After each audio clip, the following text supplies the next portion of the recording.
I think this is the first time I've ever requested to be on a podcast. Usually we're saying yes or no to podcasts, but I set this. Did you know this came from me? I got a note from JD that said, Miley wants to come on. And I assume that was JD saying, we want Miley to come on. No, because I don't want anyone talking about every album of mine without me being able to tell you why certain things were the way that they were. And then, I think that it's JD. I'll just answer. Yeah. JD, I'm on the podcast talking about every album that I've ever done. Can I call you back? You're on the podcast. Huh? Oh, shit. I thought it was 31. Oh, it was. Okay. It just started at 12:35. But Chanel went fast, so we're here. Okay. I was eager. Bye, JD.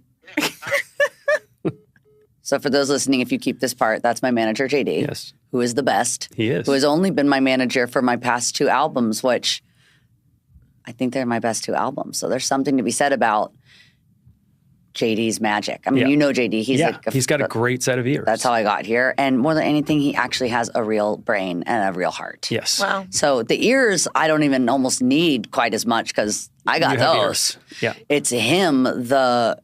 It's first of all, his greatest strength is that he just doesn't get in the way. And that's why I've been able to make the last 2 albums the way that they were or envisioned, which some of these, which is why I want to be on the podcast, is like some of these feel like, they're me playing a game of going, well, I could probably get a lot more of what I want if I do a couple things that they want. Because as long as a record label has a single or 2, they really don't care about the rest of the album. And I only learned that really with Flowers. Because single after or 2 has never been your problem. Flowers, I was like, I could have JD actually was the one that said, you could have made 12 handstands, which is my favorite song on the album. And he's like, because as long as you have Flowers, and I didn't totally get that until In the Summer Vacation, that as long as you always have these, Part in the USA, something that, a label or the radio can play with while you make the body of work. But I think I even, I compromised in places more so than I actually needed to in certain times. So that's where I wanted to talk to you about, to go like, okay, that was my bad idea. I have bad ideas. I've had a couple of them. You may have even noticed. But some of them aren't mine. Yes. So I'm not, I'm not taking the ones that aren't mine anymore.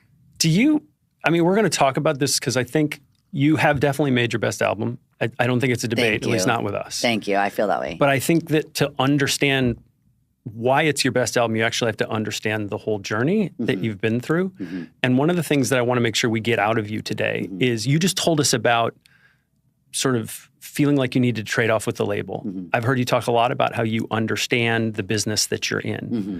But I wonder if in those moments you understood the power that you actually had. Because there have been moments where you've had crazy flexes. Right. Dead Petz seems like that's one of my favorite ridiculous albums. fucking flex. Thank you.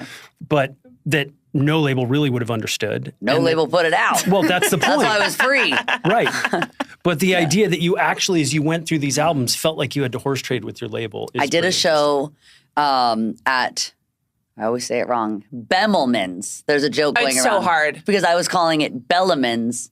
I made a joke of like, as vocalists, we warm up saying funny words like, tongue twisters. And so Bemelmans is a really good one. Bemelmans Bar. But then by the end, I kept saying Bellenmans. And then it became, and the manager of the hotel was in my elevator this morning and goes, do you actually know what the restaurant is called? I was like, yeah, of course I do. Bellemans. And she's like, no, it's Bemelmans. Anyways, I still don't get it. It's good to put the Carlisle in their place from time to time. But the reason I do those shows is because no one can be mad at free stuff.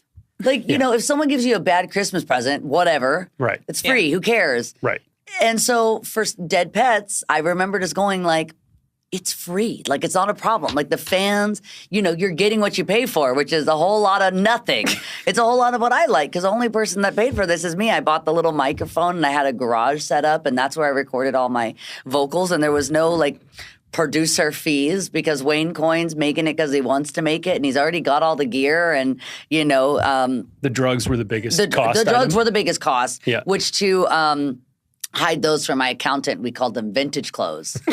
And so she would get these checks. That happens on touring all the time. Of thousands of dollars worth of vintage clothes. Yeah.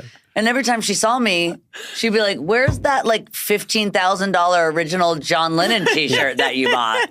It's like, oh, it's upstairs. Would you like some? Yeah. We just really want to protect it. It's really delicate, the fabric. Got to take care of it. So I bought a lot of vintage clothes that year. It's amazing.